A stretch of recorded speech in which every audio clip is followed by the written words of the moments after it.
ब्राह्मणी पार्वती से कहती है कि देवी, पति को कभी आप साधारण पुरुष मत समझना।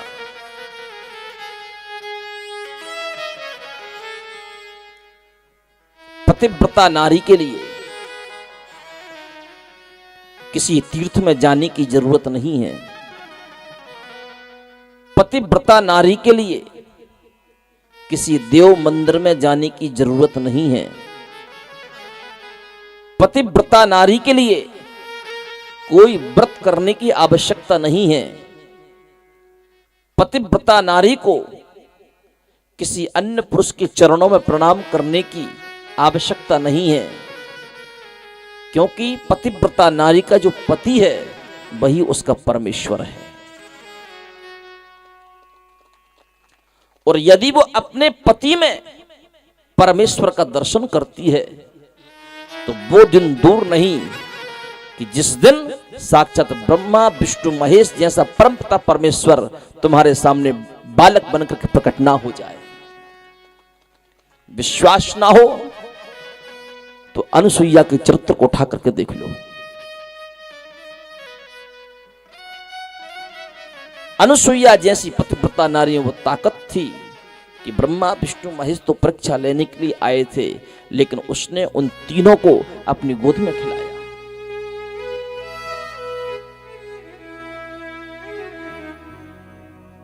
लेकिन आजकल पति को तो पता नहीं क्या क्या सुना बैठती हैं। दीपक और आरती और पूजा की थाली लेकर के मंदिर में जा रही है।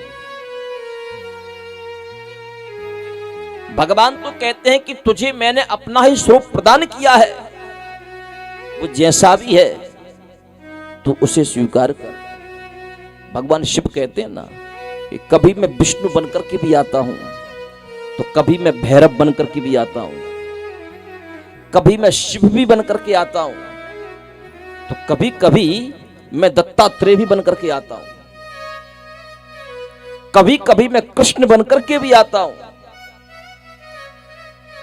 तो कभी कभी मैं अपने कठोर से कठोर भक्तों के रूप में भी आता हूं। यदि आपका पति उग्र है, आपका पति क्रोधी है, तो उसके कर्म दंड उसे मिलेंगे। आप अपनी वाणी से उसका अहित मत करिए, आप अपने नियम पर चलिए। आप भले ही अपने पति की कितनी भी पूजा करें, और यदि आपका पति फिर भी आपको बार बार ठोकर मारता है तो उसका दंड उसे ऊपर वाला देगा। लेकिन आपका जो कर्तव्य है आप उसका पालन करिए।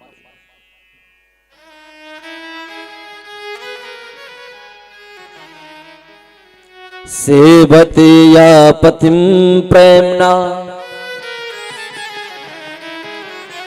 परमेश्वर बच्छिवे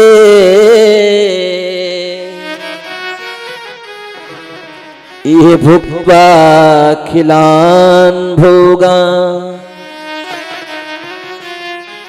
अन्ते पत्यासि मां गतिम्।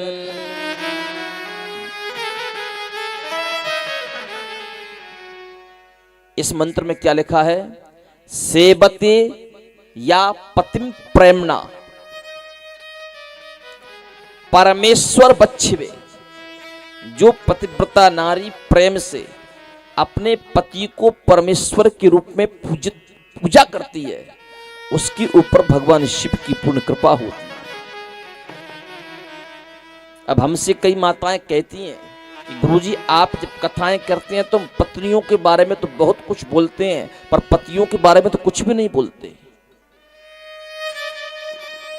एक बात कहूं, जब स्कूल में जो अच्छा पढ़ने वाला बालक होता है ना, अच्छा संस्कारी बालक होता है ना, तो मास्टर की उसके ऊपर बराबर नजर रहती है।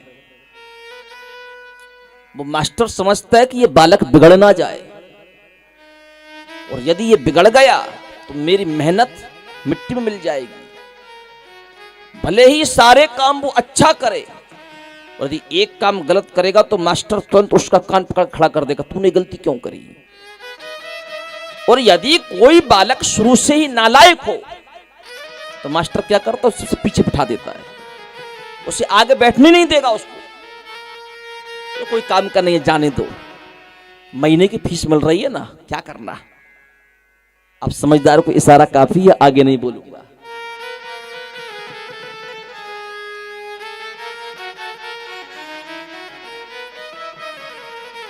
इसलिए शास्त्रों की दृष्टि में जो माताएं हैं, मातृ शक्ति है, ये सर्वगुण संपन्न है। इसलिए शास्त्रों ने, वेदों ने, पुराणों ने हमेशा मातृ शक्ति पर जोर दिया है। और इस कलिकाल में यदि धर्म टिका है ना, तो मातृ शक्ति के ऊपर टिका है। और विश्वास ना हो तो आपके पांडाल में देख लो, आपकी संख्या और उनकी संख्या।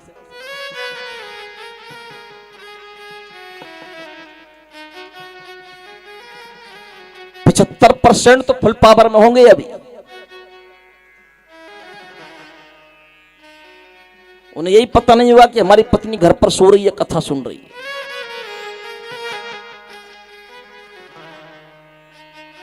इसलिए उनकी परवाह मत करो, वो तो राम भरोसे हैं। लेकिन आप हमारी संस्कृति हैं, आप सनातन के संस्कार हैं, आप सनातन के चरित्र हैं, और आप सभी शिव की शिवा हैं। कल कथा सुनी थी ना कि प्रकृति ही पार्वती है, बुद्धि ही पार्वती है, स्त्री ही पार्वती है। इसलिए आप सभी साक्षात जगदम्बा हैं। इसलिए बार बार वेदों ने, शास्त्रों ने, पुराणों ने नारी जाति की महिमाओं का गायन किया है। इसलिए इस चैनल के माध्यम से, उस व्यासपीठ के माध्यम से जितनी मातृ शक्ति इस प्रसंग को सुन पा रही हैं, वो अब मत कहना कि महाराज जी आप उनके विषय में कुछ नहीं बोलते, हमारे विषय में ज्यादा क्यों बोलते हैं।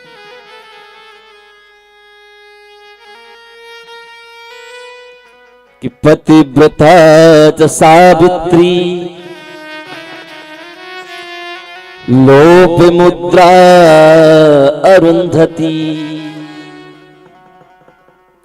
शांडिल्या सतरूपाना अनुसुईया लक्ष्मी स्वधा सती संज्ञा च सुमति श्रद्धा मैना स्वाहा तथैव च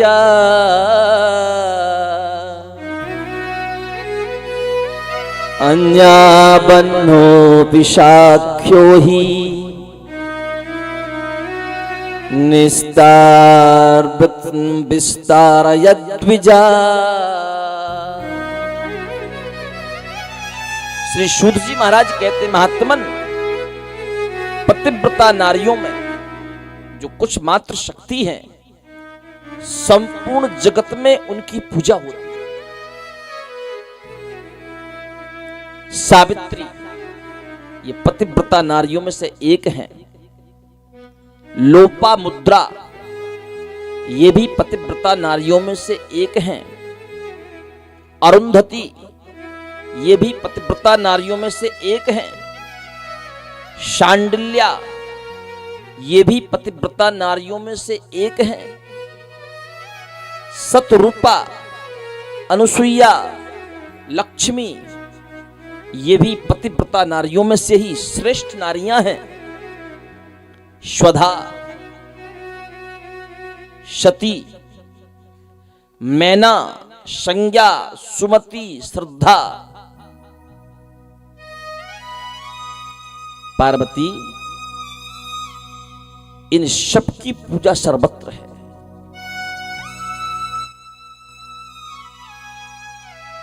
गंगा की जो महिमा है वो केवल अपने तट तक सीमित है, लेकिन पतिव्रता नारी की जो महिमा है वो संपूर्ण विश्व में प्रचलित है। शिव महापुराण की कथा में गंगा से भी श्रेष्ठ पवित्र पतिव्रता नारी बताई गई है। यदि पतिव्रता नारी है तो वो गंगा जी से भी अधिक पवित्र है।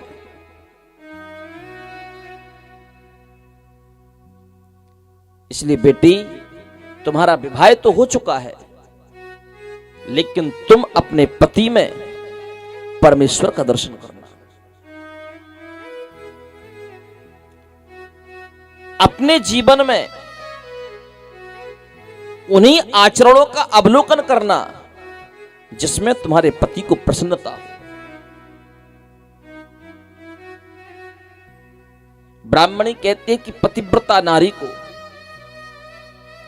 पति के सोने के बाद और पति के जगने से पहले सोना और उठना चाहिए। जो पतिव्रता नारी पति के सोने के बाद विश्राम करती है और पति के जागने से पहले जाग जाया करती है, बोलिए उसका श्रेष्ठ धर्म माना जाता है।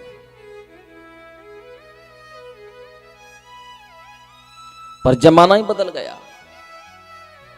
बेचारा पति देव उठ करके पूरे घर में झाड़ू लगा देगा, श्रीमती जी तान चद्रा सोती रहेंगी खर्राटे लेते लेते। बेचारा पति चाय बना करके भी लेकर के आ जाएगा, श्रीमती जी सोती रहेंगी।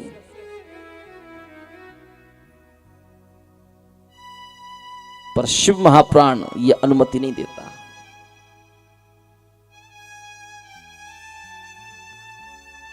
ब्राह्मणी कहती है, पार्वती जब पति घर में रहे तो पतिव्रता नारी को उसके सामने संपूर्ण श्रृंगार करके रहना चाहिए, और जब पति घर से बाहर चला जाए तो पतिव्रता नारी को पूर्ण श्रृंगार करके घर में रहने का अधिकार नहीं है। सिर्फ मांग में सिंदूर भरे, हाथ में चूड़ी पहने, बस इतना ही श्रृंगार पर्याप्त है। लेकिन आजकल उल्टा हो गया। पति अगर घर में रहेगा तो श्रीमती ताड़का की तरह घर में रहेंगी, और पति घर से बाहर गया फिर देखो ब्यूटी पार्लर जाएंगे।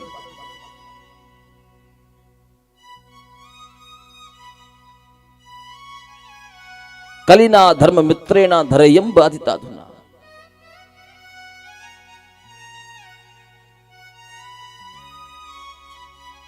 ब्राह्मणी कहती है, पार्वती पतिव्रता नारी को चाहिए कि अपने पति की आयु लंबी करने के लिए यहां से मांग भरे और यहां तक भरनी चाहिए। जो पतिव्रता नारी जितनी लंबी मांग भरती है उसके पति की आयु उतनी लंबी होती है। अब आजकल तो माताएं इतनी सी मांग भरती हैं, बोली ज्यादा उम्र लेकर के क्या करना, इतनी पर्याप्त है। बहुत परेशान करता है, कल मरता था तो आज मर जाने दो, क्या करेगा जी करके। हमने क्या उम्र बढ़ाने का ठेका लिया है क्या? साड़ी हमारी खराब हो, कुमकुम में भी कलर आता है, कपड़े हमारे खराब हो, उम्र उसकी बढ़े। एक माताजी हमसे कहने लगी, गुरुजी हमने ही उनकी उम्र बढ़ाने का ठेका लिया है क्या? कभी उनको भी तो बताया करो कि वो भी हमारी उम्र बढ़ाने के लिए कुछ किया करें। तो बेचारे कई ऐसे पति हैं जो अपनी पत्नी की उम्र बढ़ाने के लिए भी उनके साथ में करवा चौथ का व्रत करने लगे। कई पति हैं।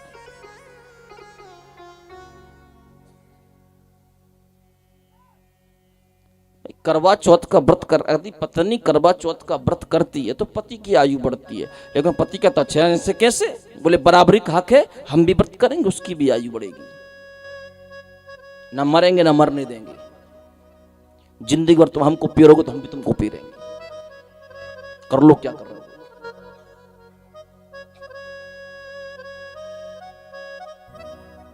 ब्राह्मणी पार्वती से कहती है, बेटी पार्वती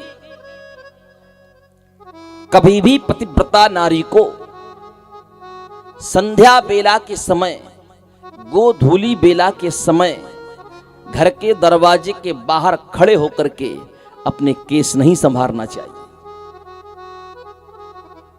आजकल कई माताओं की आदत होती है ना, जैसे शाम का समय हुआ खुले केश करके बाहर खड़ी हो गई, फिर कंघे से अपने केस संभाल रही हैं। ये शिव महापुराण में ठीक नहीं है। गोधूली बेला के समय केश संभालना उचित नहीं है, ये अनुचित है।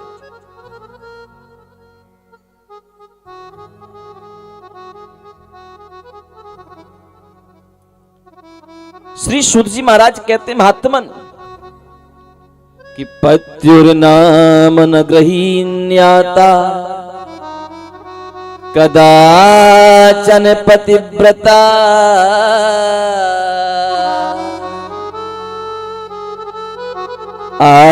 आक्लिष्टापि न चाक्रोशेत् प्रसीदेत्ताडितापि च। यदि मान लो, यदि पति ने क्रोध में आकर के आपसे कुछ कह दिया, तो यदि आपको पति से कुछ कहना है तो अकेले में ही आप पति से कुछ कह सकते हो। यदि 4 लोगों के बीच में पति बैठा हो तो उस जगह जाकर के उच्च स्वर में बदला नहीं लेना चाहिए।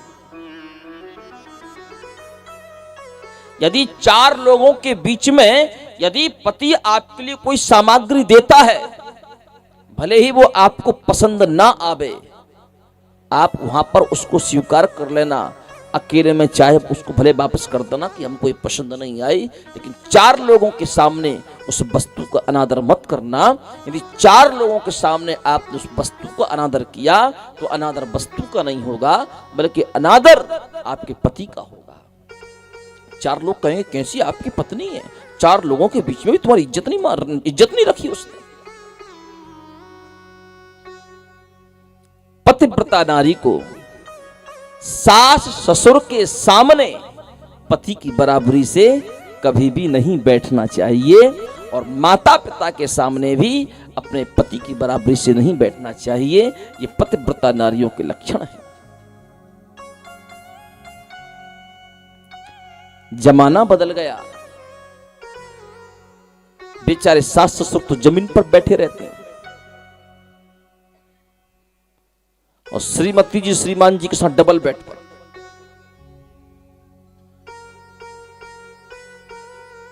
और उल्टा क्या कहेंगे, शर्म तुमको आ रही है तो घर से बाहर चले जाओ, हम कब तक दूर दूर भागते रहेंगे। सारी की सारी मान मर्यादा समाप्त हो गई, कोई मान मर्यादा नहीं बची। कि मान अपमानयोस्तुल्या शत्रु मित्रारिपक्षयो। सम्मान की जो भावना थी वो धीरे धीरे सब समाप्त हो गई।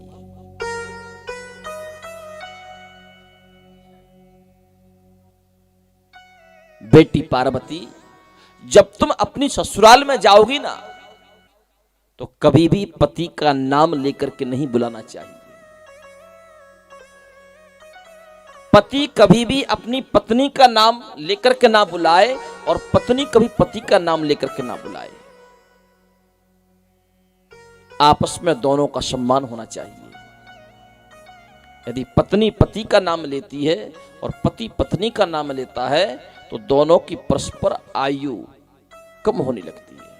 इसलिए पहले के जमाना था कि जब बहू अपने ससुराल में जाती थी उसके ससुराल का नामकरण दूसरा होता था, उसे ससुराल में दूसरा नाम लेकर के बुलाते थे और वो नाम तब तक चलता था जब तक उसकी प्रथम संतान जन्म नहीं ले लेती थी। जब प्रथम संतान जन्म ले लेती थी ना, पर उसी के नाम से एक दूसरे को बुलाते थे।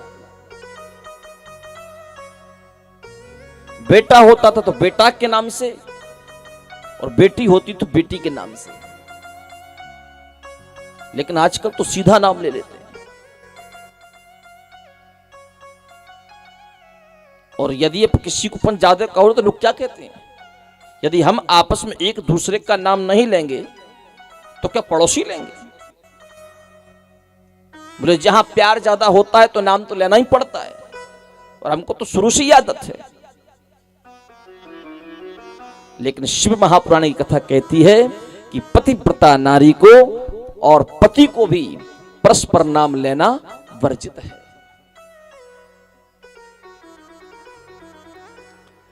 उक्ता प्रत्युत्तरं दद्या नारी क्रोध तत्परा शर्मा जायते ग्रामे सृगाली निर्जने बने। इस शिव महापुराण की कथा कहती है कि यदि पति पत्नी में विद्रोह हो जाता है और पति के कहने पर पत्नी यदि उसको जवाब देने लगती है, प्रत्युत्तर यदि देने लग जाए, तो ये पतिव्रता नारियों के लक्षण नहीं होते। बोले शर्मा जायते ग्रामे सृगाली निर्जने बने। यदि जो पत्नी अपने पति को तू करके और अशब्द शब्द बोल करके उसको जवाब देती है, तो शिव महापुराण की कथा कहती है कि ऐसी नारी को गांव की अगले जन्म में कुत्ती बनकर के जन्म लेना पड़ता है। सृगाली निर्जने बने, और या फिर नगर के बाहर, उसको क्या बोलते हैं आपकी भाषा में, जो रात में रोते हैं? हमारे यहां सियार बोलते हैं। कुत्ते जैसे रहते हैं ना, पर कुत्ते की पूंछ टेढ़ी होती है, उनकी सीधी होती है। क्या बोलते हैं आपके यहां? कोल्हा, कोला, हाँ बोले, या फिर वो बनती है। इसमें लिखा है सृगाली निर्जने बने। ये हम अपने मन से नहीं कह रहे, जो शिव महापुराण में लिखा है हम वो कह रहे हैं। इसलिए माताओं से निवेदन है, यदि कभी आपने तू करके बात की हो तो भगवान सबसे क्षमा कर ले, मांग लेना कि हमको कुत्ती मत बनाना। हम क्षमा प्रार्थना करते हैं और आज से हम अपने पति का खूब सम्मान करेंगे। ब्राह्मणी ने पार्वती जी के लिए पतिव्रत धर्म के सारे लक्षण श्रवण कराए। ब्रह्मा जी ने कहा कि अब तो पार्वती की विदा करो। सारे के सारे बाराती इंतजार कर रहे हैं। पार्वती जी ने उस पतिव्रत धर्म की शिक्षा के पश्चात स्वर्ण आदि दक्षिणाएं उस ब्राह्मणी को प्रदान की। ब्राह्मणी को नमस्कार किया।